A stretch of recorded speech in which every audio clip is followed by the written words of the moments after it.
welcome to Her Story, the podcast that brings to life the stories of incredible women throughout history. Each episode uncovers the remarkable lives, achievements, and struggles of women who shaped the world, beyond the textbooks and headlines. Join us as we celebrate their legacies and inspire new generations with tales of courage, resilience, and trailblazing spirit.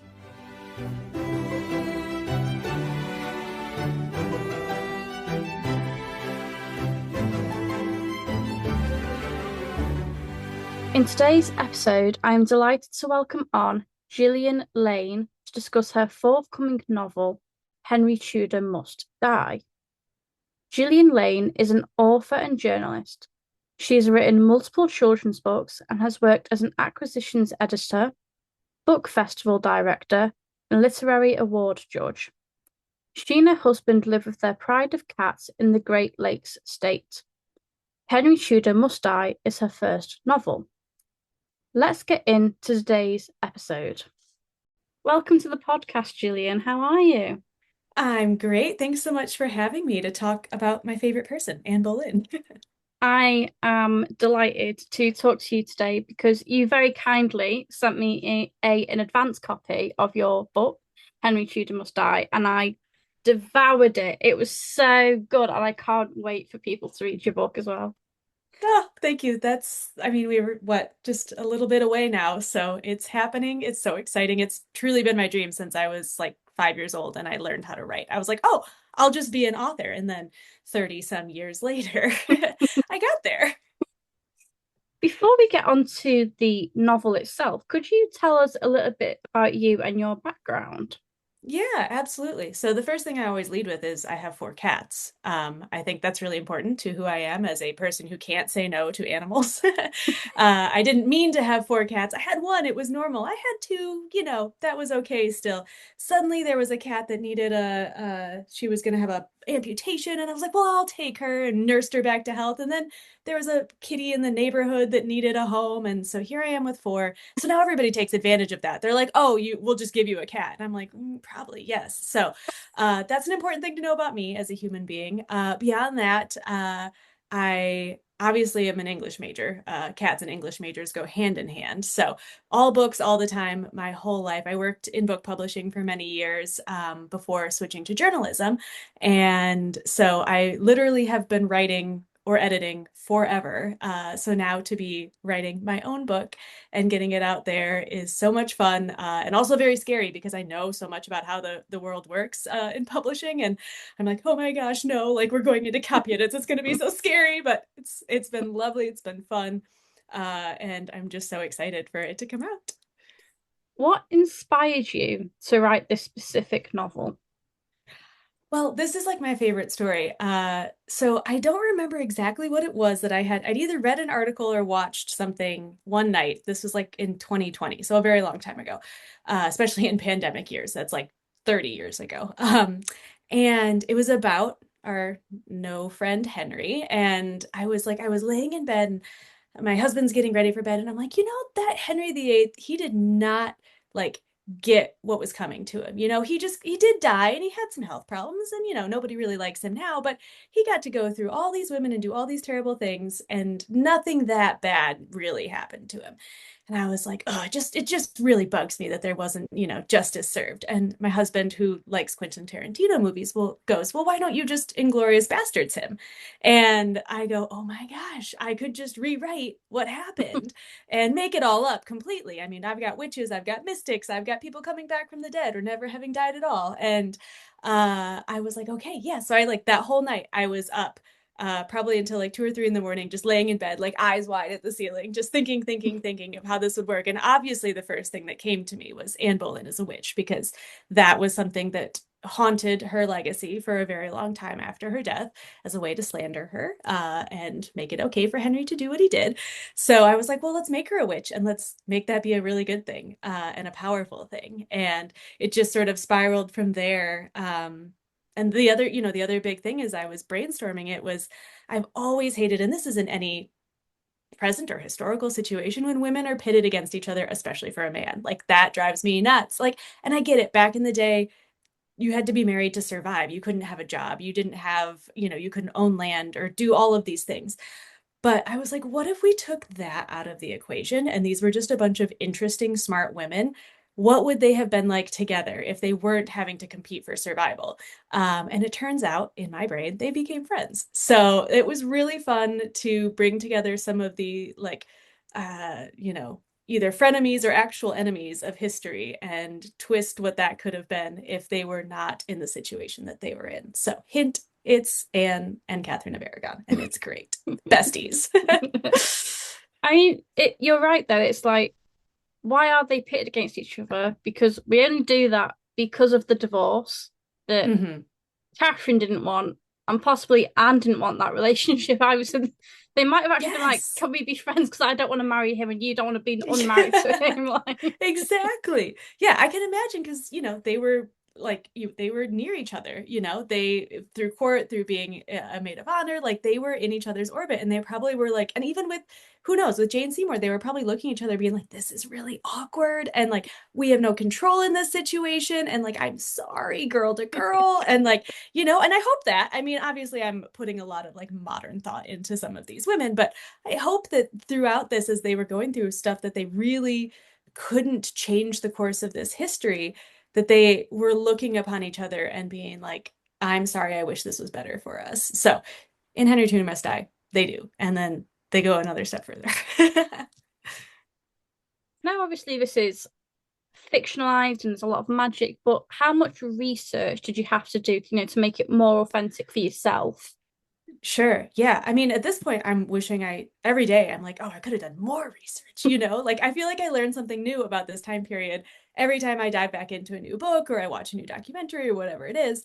But I probably spent, I would say, like, kind of, and this would make my high school English teacher cringe, but I would start reading, like, top to bottom everybody's Wikipedia page. And I would make notes of like, oh, this is interesting. Is this true?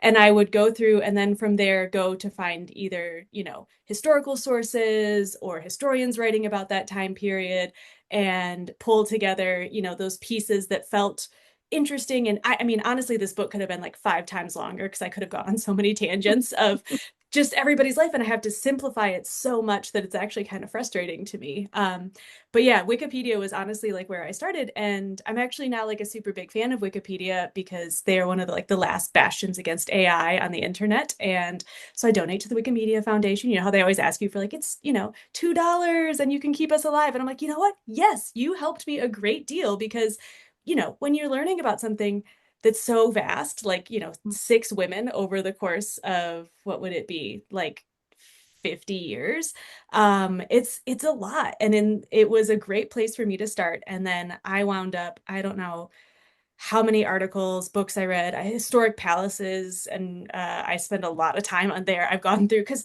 I haven't visited in many years, and Mm. so I was like, I need to like learn the footprints of these places, and so that like sometimes my husband will find me just like taking a virtual tour as I'm sitting on the couch and like, okay, what would this room have been like 500 years ago, stuff like that. So I'm very grateful that we do have the internet that allows me to do some of those fun things because I don't think I could afford to go over and visit as much as I would like to. But next year, I'm trying to make myself a commitment, barring airplane fuel being way out of price range, but then I will get over, do some events, go walk all the places that the queens walked, all of that. So very excited.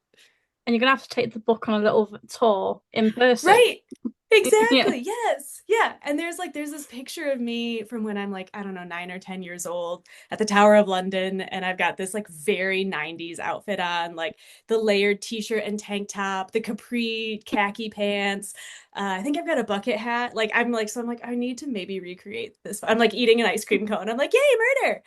So like that is something I need to redo as an adult. You know how you like recreate nice childhood photos like for your mom? I need to do that for me. So yeah, I've got goals. So obviously you said that you have made Anna Witch, but you've made it into a positive thing. It's an embodiment of how brilliant and fantastic she is. How did you want to portray it other than the magical sense of her? Yeah, I think A lot of like so, and this is something that always bothers me in historical times is we lose a lot of information, or a lot of information is changed, and we get these narratives 500 years later that don't really reflect who that person is. So I don't even really know, like, I don't know these things about Anne that I have put into her character. But what I felt from her as I was researching her and getting to know her story was that she was fiery, she had a temper, uh, but she was very passionate. She was very dedicated. She was loyal to the people she loved. And that she also tried to do a lot of good. Like that's one of the things that gets so swept under the rug is that as Henry was dissolving the monarchies, Anne is like, okay, well, if we there's the monarchies, sorry, the monasteries. He did not dissolve the monarchy. We wish he did. But as he was doing that, she was like, okay, well, where are the poor going to get food, medical care, all these things that were flowing through the church? And Henry's like, I don't care. I'm just going to have jousting tournaments and go to war. Yay. And so she was really trying to push to make sure that there were places that people could get food, like where people could have homes if they couldn't afford homes. She was doing all of this work for poor and for women. And that didn't sit well with Henry. That didn't sit well with Cromwell. And that, I think, is a lot of what led to her downfall. That, and obviously the whole heir situation and boys and girls. But anyway, so learning all of that, like I was like, okay, that was sort of what triggered. There's in the book, there's this thing called the Hellebore Sisterhood, and the idea is that it's women working together to make the world safer for women. So, and it's especially at this point, it's a new, it has been created in this timeline, and so it is a lot of women in power who have the ability to sort of pull the levers of change more so than, especially in that time period, everyday women would. And so her goal, as she is in England and married to Henry, is to try to help these populaces that really don't have any advocates, especially at that time. And granted, her marrying him does kind of stir up the pot and make some of these problems come to pass. But anyway, so I did really love learning that about her, and that, you can see sort of where her heart was in that. And we know that she loved Elizabeth. So that is deeply in the story. The one thing that isn't in the story, I'll be very honest, she doesn't love Henry. I don't know. We've talked about this in our Avenging Anne Boleyn. We really don't know how she felt about Henry. When you read his version of the letters to Mine Eye, it looks like he's trying to coax her into a relationship. We know she left court several times. We know that it took 7 years for them to get from point A to point B. So it wasn't like, oh, yeah, let me just fall into bed with you. I love you, heart eyes emoji. No, that's definitely not what I was ever getting from what I read. And so, uh, Henry is a means to an end for her, not a love match.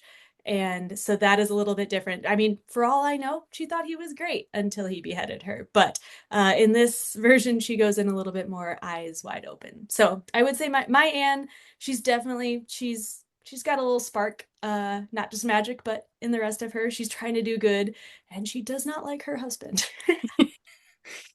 I what I loved in this was how obviously, she doesn't love him. When he's tried to kill her, she's still like, you dickhead. Like, Yes. like, how dare you even try? Like, Yeah. Good and luck to you, that's her sir. grudge. Like, it doesn't care that like they aren't married anymore. It's more what? Yeah, yeah. Seriously? Yeah. Yeah. And I think like that I think at that point, that she was obviously the guinea pig in what became Henry's experiment with wives. And I think I liked the idea of her seeing him clearly, of being like, "Oh, I know what you're about, and I know what you're going to be like, and it's terrible." And I'm just there's one of my favorite lines, because I've adapted a few bits of what we know of her actual words into the story.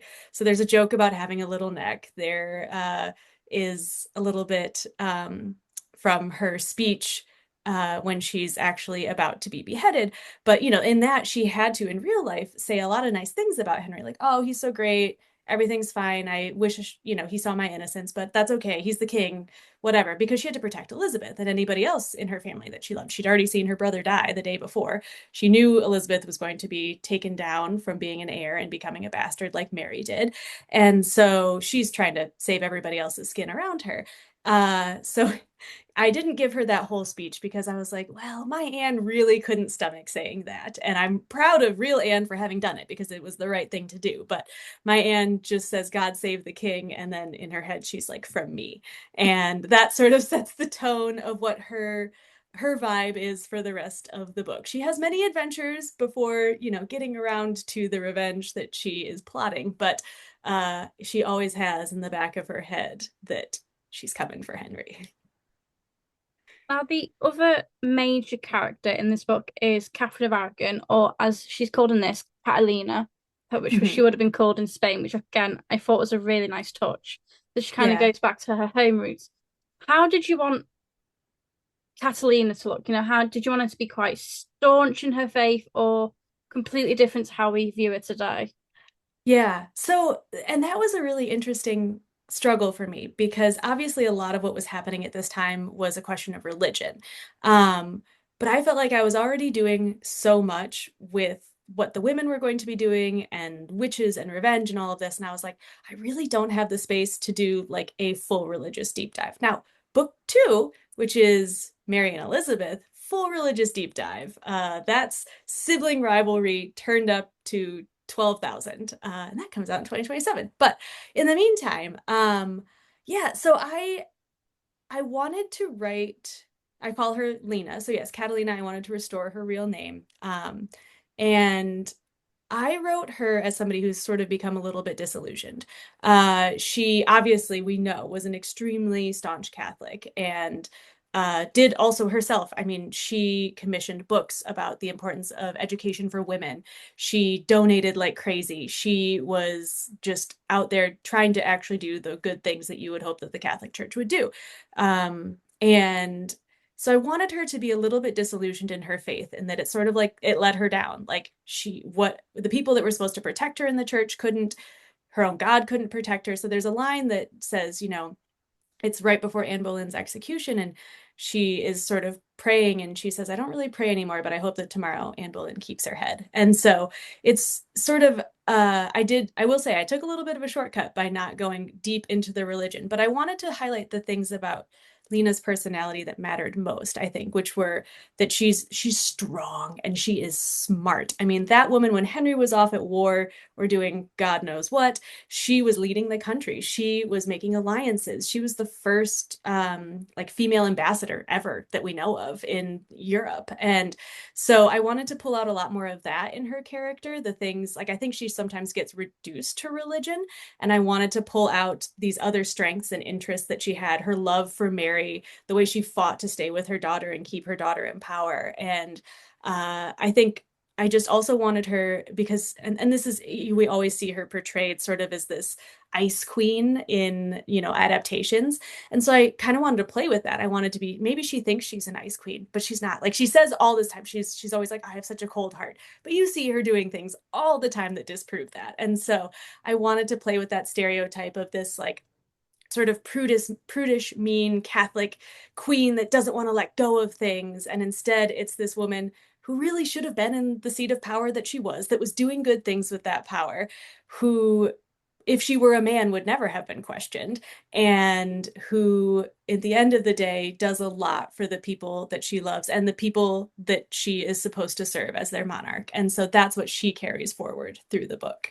Um, but yes, I sometimes wish that I had added a little bit more of her like internal religious struggle there because I think that's an interesting thing, right? And like what would she have done? She's if in my version, she has faked her death in early part of 1536 and comes back to help Anne Boleyn escape the Tower of London.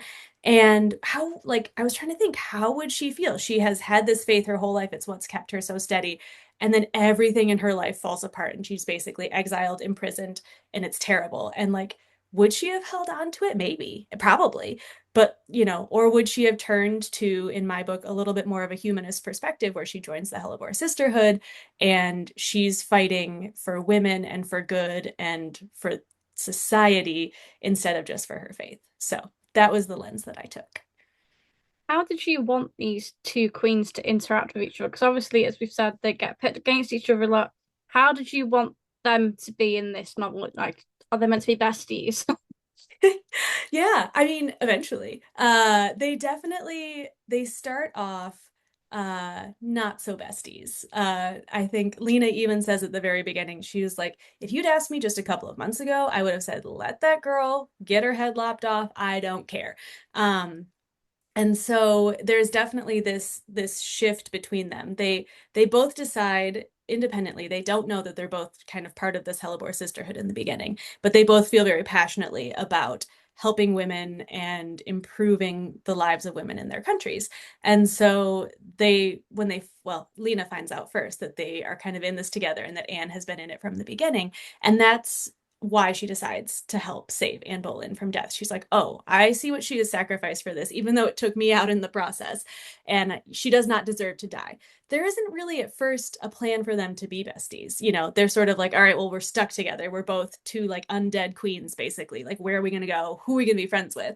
And so they sort of are like tolerating each other's presence. It's sort of like, it's a little tense. But then they end up going abroad to do some crimes, and they start to realize they have a lot more in common than they thought, and that they admire a lot of things about each other, and this friendship starts to blossom.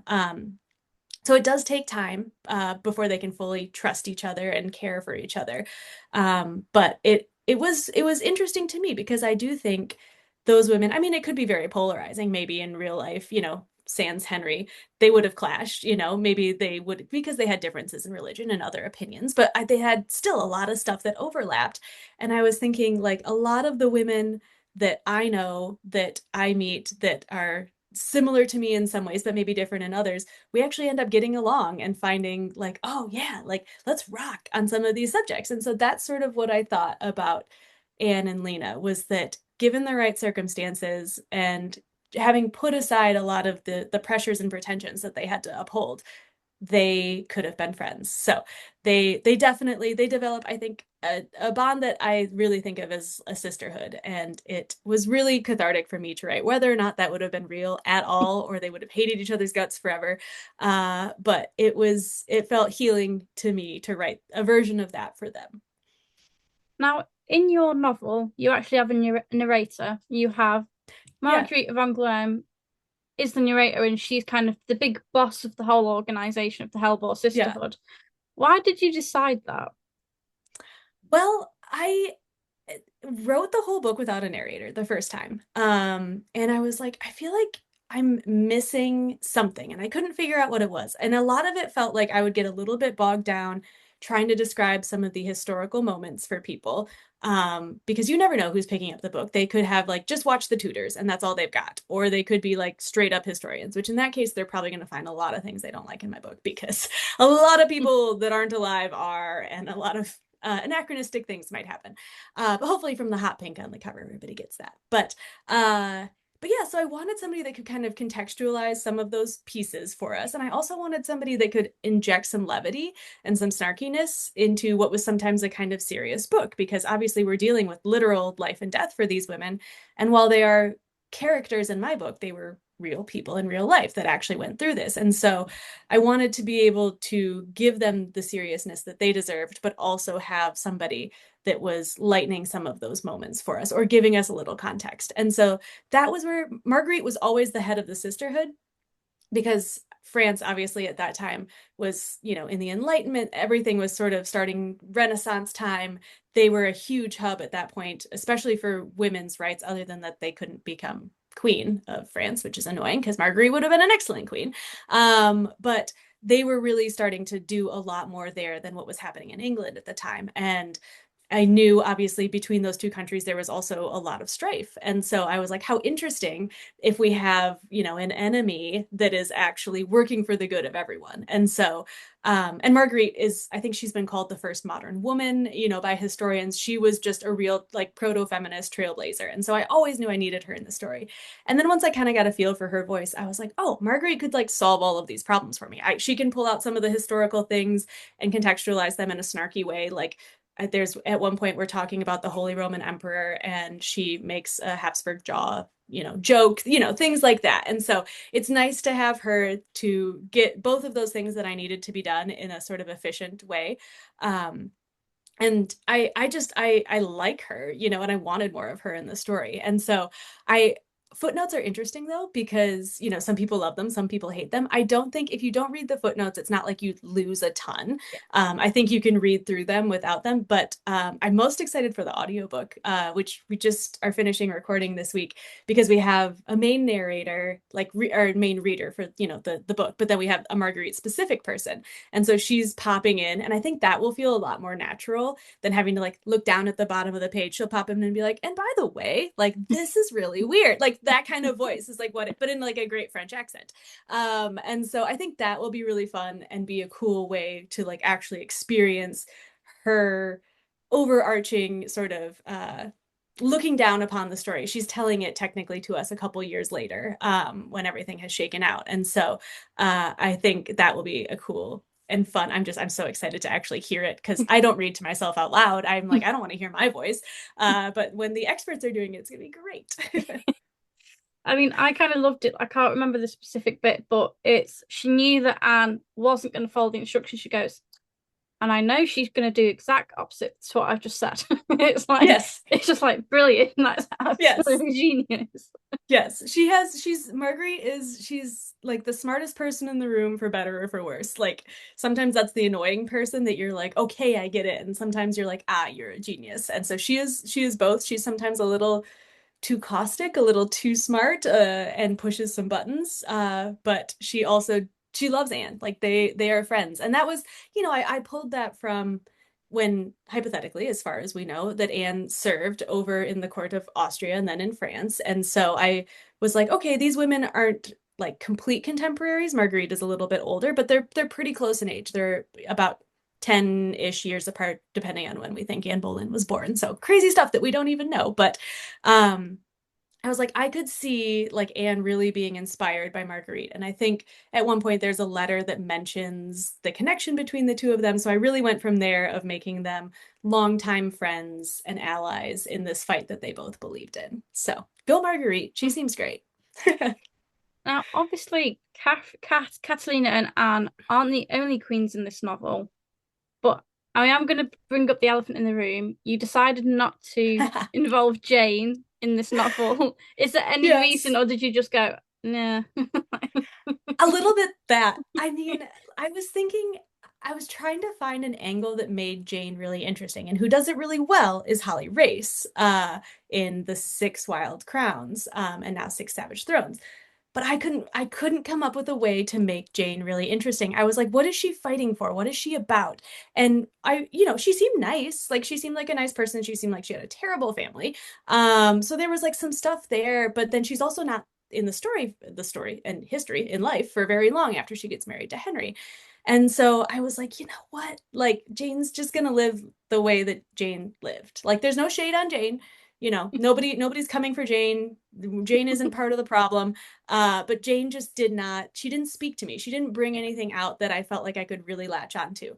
Whereas when I was reading, I also restored Anna von Cleve, her name, as would have been spoken in German. When I was reading about Anna, I've always been fascinated about how Henry turned her down. And like everybody's seen the famous painting. She looks great. She looks hot. Like I don't know. And Henry at that point, hypothetically, had been a handsome man in his youth, but at that time when he was marrying Anna, wouldn't have been that cute anymore. He was already starting to go into decline and was older and not very nice. And so it's not like he was this, you know, cream of the crop guy. And uh, I I liked the idea of Anna actually controlling that rather than being rejected by this man who should have no business rejecting anyone. I liked the idea of Anna having agency in that world and also getting a happier ending. So I won't spoil everything that we learn about her, but she is the only one in a relationship that is a happy relationship that survives through the whole book, and she's basically living happily ever after. And so I wanted that for her, because how hard would it be to be at, you know, she's what, 25, 27, something like that when she marries Henry, and you're in Germany, You get sent over to this foreign land where, you know, you don't really speak the language at all. You don't know anybody. You get there and this guy's like, gross, I don't like you. And then you're like, what do I do now? I don't think she ever left England after that in real life. So she was trapped in this foreign land forever. And she's just sort of like, I don't know, my dad sent me here to marry you for political/religious reasons. Like that was her life. And that just made me angry. And so I wanted to give her a story that rose above that and gave her, and she's always just sort of dismissed as like the frumpy one that gets shoved in the corner, but she outlived like everybody, and she wound up in a very, I hope on her end, smart way, getting the king to agree to that annulment, and she got lands and titles and riches and, you know, a much more comfortable fate than going to get beheaded. So yeah, so I wanted to make sure that she had more of a story than she usually does. And I know I'm not supposed to read the reviews, but I do because I can't help myself. And people have said that they are happy that she finally gets her spotlight. And so I'm like, yay, I did it. I did it right. So that's made me really happy. And then we've got Catherine Howard. Um, and now, I mean, honestly, thinking about it now, I might write her slightly differently than I did, but I wrote her very honestly, from what I remember of being like 17, 18 years old, which was consumed with hormones. Boys are so cute, except for Henry, who's gross.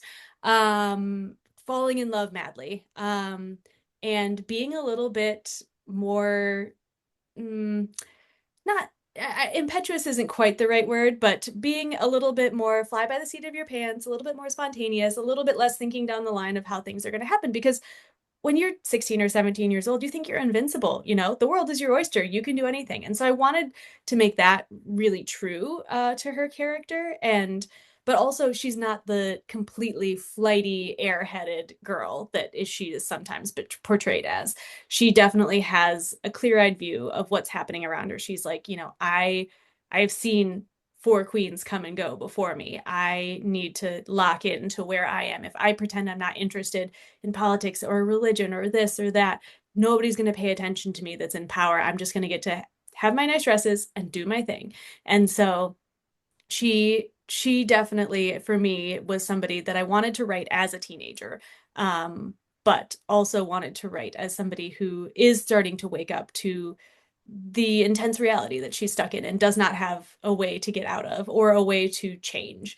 Because if Henry came calling to, at that time, she's, you know, 17 years old when they got married, what is she going to say? Oh, no, thanks. Like that doesn't exist. So I wanted to make sure that there were other places in her life where she could make choices. Whether they're good choices or bad choices is up to the reader to decide. But she is not just the sort of pretty queen on a pedestal until she gets knocked off. She makes choices. She does some things.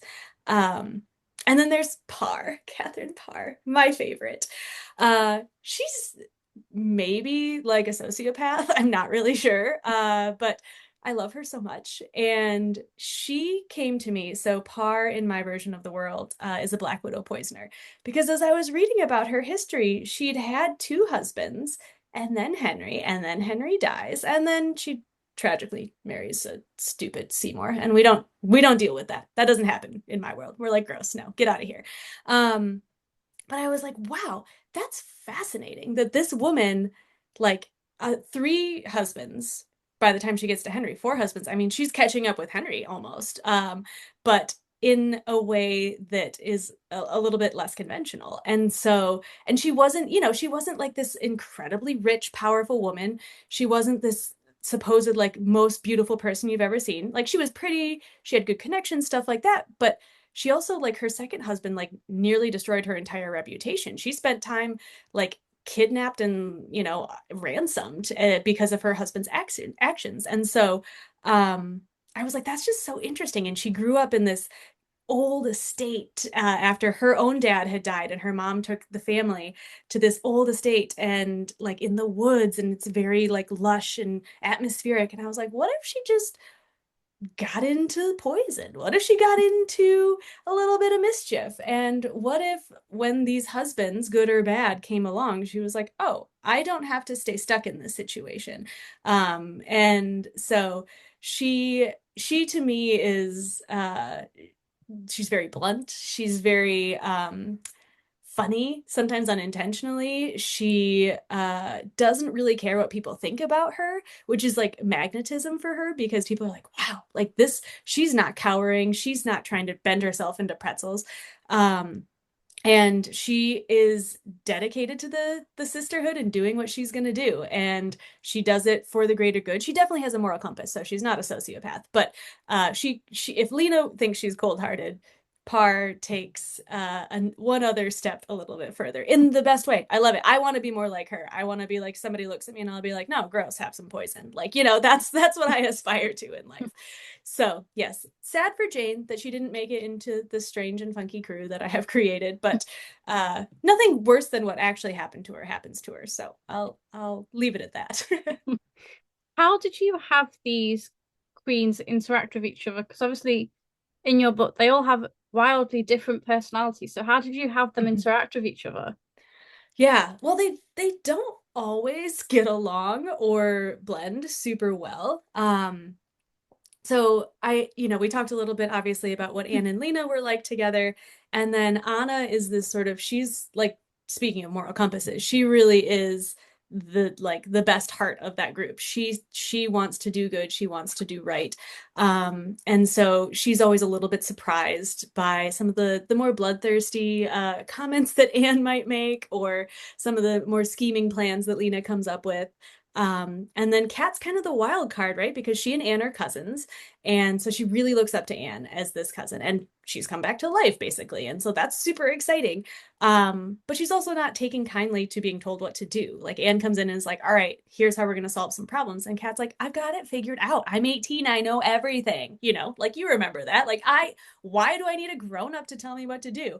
And so there's definitely this tension between them that lingers a little bit. And then Parr just sort of floats between them all, and she nobody fully trusts her. Like, they like her, they fear her a little bit. Anne likes her the most. She's like, oh my gosh, this is great. This is what I want to be. She's like, can you teach me about poisons? Like, let me in on the secret. The more ways that I can, be powerful, the better. But yeah, so they definitely, they don't gel. It's not like, in a typical besties book where everybody has these great happy histories together and we all get along and we complement each other's personalities perfectly. It is sort of a forced proximity. We're going to get through this together. We have one big thing in common, but then they find out the other things that they have in common, and they work toward goals together. And that was actually something that has been a good learning experience for me. Just thinking about how in our lives, especially in this very tumultuous time period that we're in, sometimes the people that we're going to be working together with aren't exactly like us, or don't share all of our values, or are for some reason difficult for us to work with, but we're still working toward the same thing together, and we can create greater good as long as we're doing that together. And so I think that was sort of what I wanted to bring to the book, was that you're not always going to have the perfect allies in a fight. um, but you can still work with them, and you can still do good things, and you can still find ways to love and respect those people, and complete goals of getting rid of Henry VIII. So it was fun because the other books, like, I've written, like, this is, I think, my 11th, 12th novel that I wrote before I got a book deal. So, like, I've been at this for a long time, and I've always wrote either the classic, besties that, always have been best friends since they were 5 years old, or I wrote people that came together like under fire and something really intense, and they formed like a trauma bond, and then they're best friends forever after that. And that's neither of those things in this book. But it's been fun to think about how we have more in common than we think we do, and how we can do great things together. Have you got a favorite character in this book? Well, I mean, I know I said Parr just a moment ago. It's either Parr or Anne. Tragically, I am neither of them. I'm like probably Alina, like quiet in the background, making plans, doing things. But I'm working hard and in therapy, to become either more of a Parr or more of an Anne. Not necessarily like making poisons, but standing up for myself. I love that, they know boundaries, they understand. They're not just walking through life setting things on fire and being like, I don't care what happens behind me. They care deeply, but they also don't allow themselves to be made small.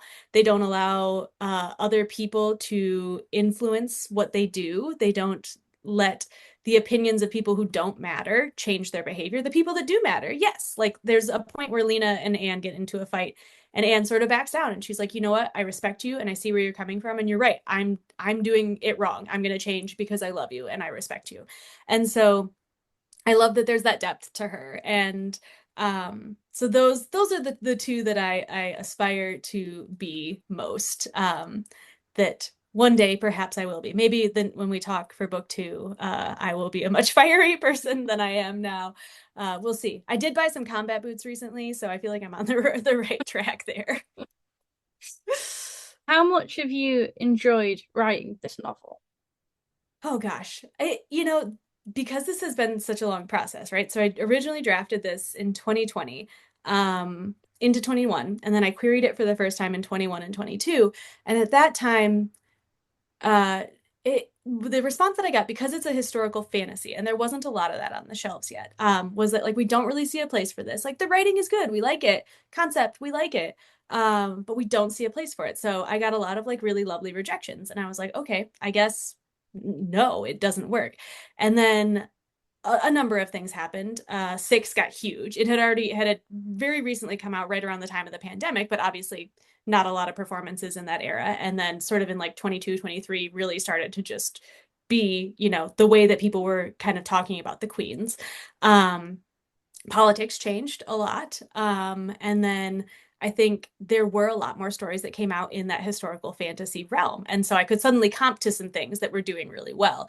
And so when I went out with it, I was like, okay, I had shelved it. I had put it away in 22, hadn't really touched it. And then in 24, I went back to it and I was like, okay, I really love this book. Like, I went through and read it and I was like, I wrote that? Hey, like, that's pretty good, which is like the best thing you can ask for as a writer, because most of the time you go back and read it and be like, oh my God, that's terrible. I hope no one ever sees this.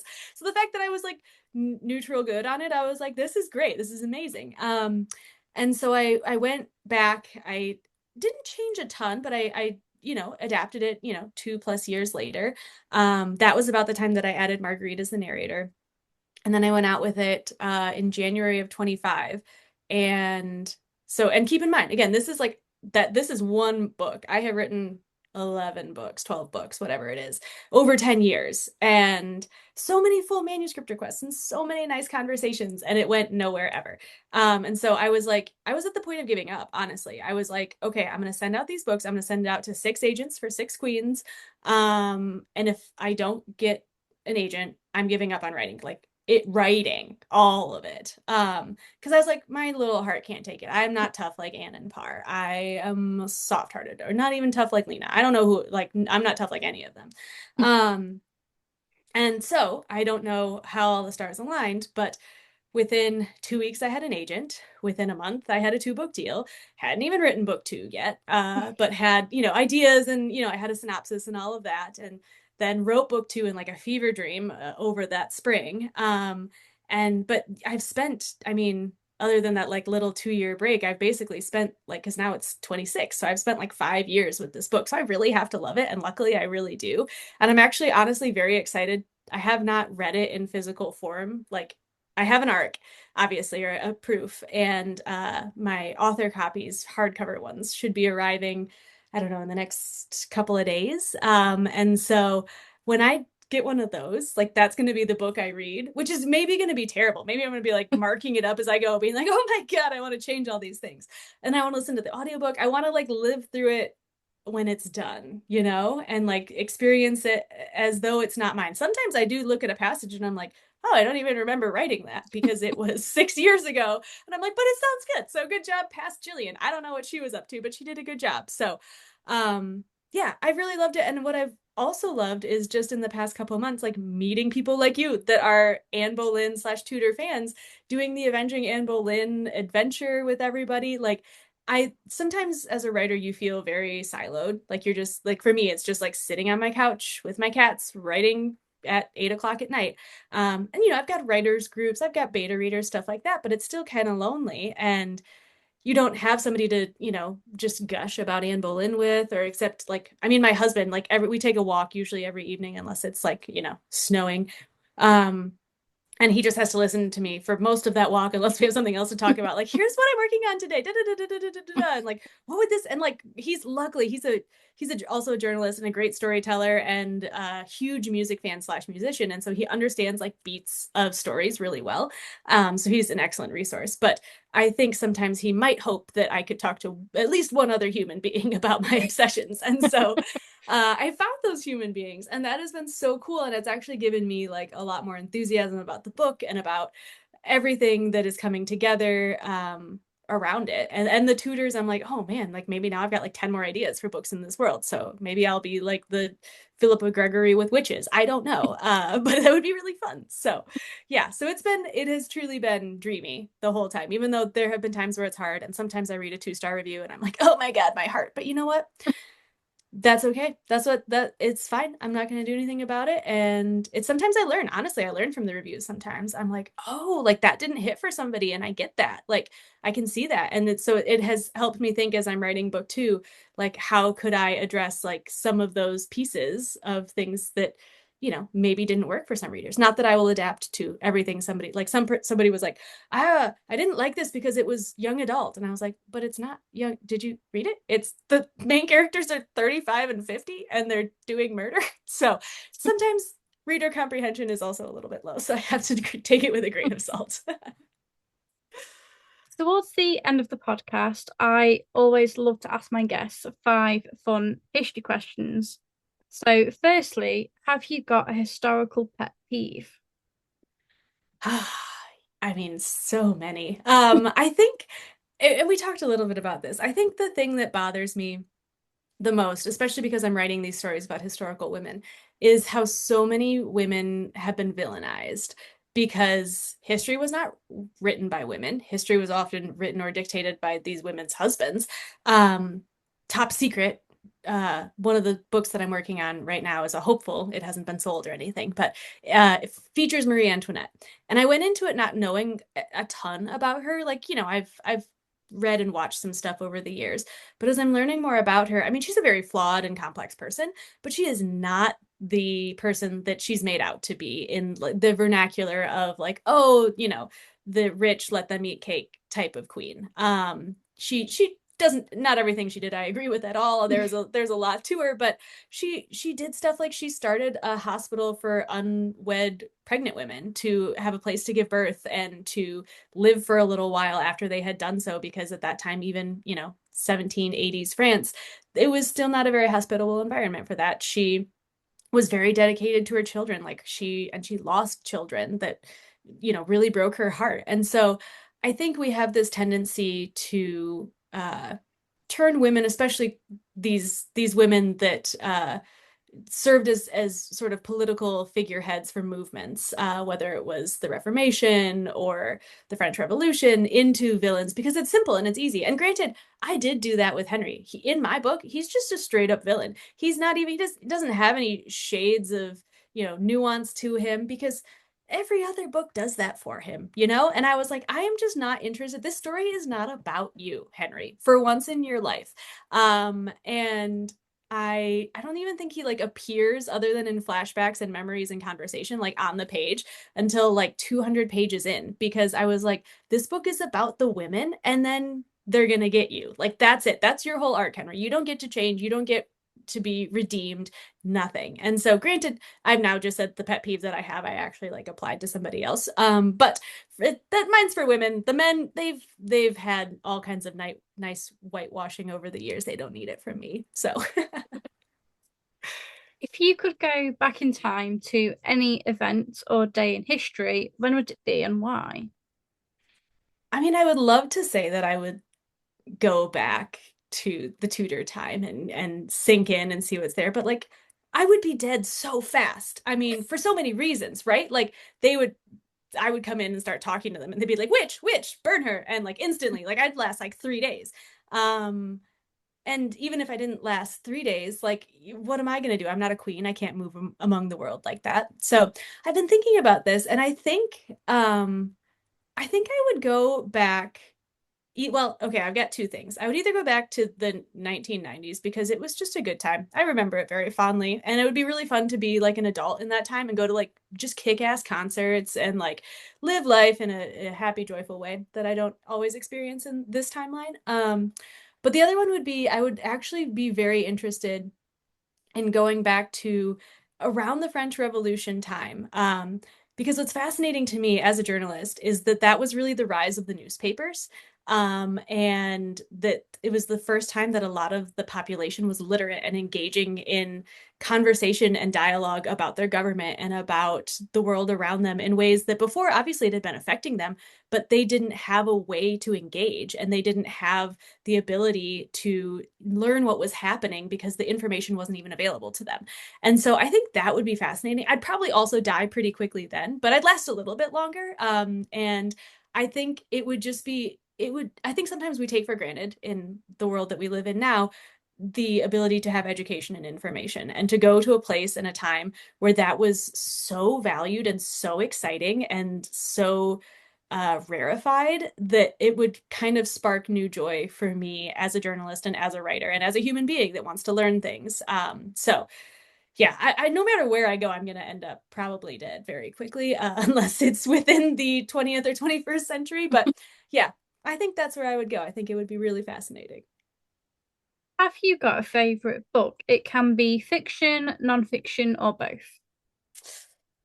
Do I have a favorite book? Yes, I have I just bought a new bookshelf behind me because I was like, I've run out of room. And I have one, two, three, four, five, six bookshelves. Nope, seven. And then some more in other places. Um, so yes, my answer is yes. I do have a favorite book. What is it? Is a very good question. So the couple that came to mind for me that I always like turn to and I love to recommend that have sort of historical messages. One is the Seven Husbands of Evelyn Hugo. Did I say that right? Evelyn, yeah, Seven Husbands. Anyway, Taylor Jenkins Reid. I love that book. And it's a fascinating study in the power of men and women. And it just like I remember reading it and being like, oh my God, I will never write a book because this was so good. Like why would I even bother? Like, no. Ruta Sepetys, who has just had her first adult novel come out this spring, which is called A Fortune of Sand, and it's about Detroit in the 1920s. Very, you think what's going to be Great Gatsby meets very gritty Detroit life. And so that I love that book, but I love all of her historical fiction. She takes time periods that are familiar, World War II and stuff like that, and takes a whole new lens so that it feels really fresh. You learn something brand new. And she always is putting her characters, who are often young people, fighting against authoritarian regimes, which I love that. Like, go young people, you've got this. And then the other one that isn't really historical, but it's based lightly on sort of Roman rule is Ember in the Ashes series by Sabaa Tahir. And it's just a masterpiece. Full stop. She's partway through a follow-up. So it's originally 4 books, and then there's sort of like a couple years later follow-up duology. And so the first one is out. I think the second one comes out either this year or early next. I can't remember off the top of my head, but those are just, I mean, you'll cry your eyes out. They're amazing. So that, and I just, yeah, she's also got a contemporary, all, all My Rage, I think is what that one is called, which is amazing too. So those three for me from like sort of a really accessible historical perspective and also somehow not tutors, which is really good for me to read something that isn't that because sometimes I can get so sucked in where I'm like, oh my gosh, I've gone too deep down the rabbit hole. Like, need to pull back out and go to a different century for a while. So yeah, I love those three. If you could invite any historical figure to a dinner party, who would it be and why? Mm. Oh, so many. But I think for the purposes of right now, I mean, me right now, I would want Anne Boleyn because she could answer a lot of questions for me, right? Like from the basic, what year were you born, to how did you feel about Henry, to what was going through your head as everything broke down, what happened with you and Catherine of Aragon, what was that like, what happened with you and Jane Seymour. Like there's, I mean, a lot of that is sort of drama, right? But it's also like it is at this point for me like true personal curiosity. Like this is a woman that I've spent a lot of time with, for somebody that I I still don't have a lot of information about. And so I would love to know from her what her life was like, what she endured, what where she had joy. And that's I and maybe I shouldn't even I should that should be first because she had a whole life and she had a sister and a brother and a mom and a dad and a daughter and friends and all of it and adventures and travel. And so she had joy. And I think I would love to hear about all of the good and then all of the bad that Anne went through. And finally, have you got a favorite historical fact? Hmm. Well, I think on the subject of Anne Boleyn, I think the one that has been very fun lately, with all of the work that's been being done on her portraits, is the question of the hands, right? Did she have a sixth finger? And how there's evidence in the layers of the portrait that her hands were changed and modified, but then kept the same. And so I think, that the myth that came out after Anne's death was that she had this growth on her chin or her neck. She had six fingers, all these things that are like really classic witch signs. Obviously, for if Henry didn't think like Anna von Cleve was cute, he's not going to marry somebody that's like got all these other like physical problems going on, right? He's like apparently this very picky man. So first of all, that seems unlikely. Um, but then, yeah, I think that has been really interesting because people have said that to me. Like they'll be like, "Oh yeah, Anne Boleyn, she had six fingers," and I'm like, "It's actually like no real historical evidence for that. That's like a myth and a rumor." And so then I get to launch into a whole spiel, and that's very fun for me. But in my book, as sort of an homage to that, this is hopefully not a spoiler, but she actually cuts off a finger. She does have five to begin with and cuts one off. But I sort of was like, "Ha! Now she's got four fingers. So what do you think now?" People that thought she had six. So yeah, that's the one because people always tell me that, and I'm like, well, it's a very well actually moment for me, whether they like it or not. So that's for my girl Anne. Hopefully, she gets to continue to have her reputation restored. She might not be happy that she loses a finger in the process, though, an extra No, finger. true. Yeah. Better than losing her head though. So I Yeah. think we've like, if you're gonna lose an appendage, make it a finger or a toe, and not a head. Thank you so much for coming on today and coming on and just talking about your forthcoming novel. It's been utterly brilliant. Oh, thank you. No, thank you for having me. Sorry for rambling. As you can see, we were talking before we started about the really cute tote bags that say I'm an introvert, but like I'll talk to you about Anne Boleyn, and that's clearly true here. I will after this like talk to nobody for the rest of the day, but you got like all 2000% of my energy and excitement. Thank you for listening to Her Story. If there's a historical woman who inspires you and you'd like to share her story on the podcast, we'd love to hear from you. Get in touch at unholytudor@gmail.com. Until next time, keep celebrating the incredible women who've shaped our world.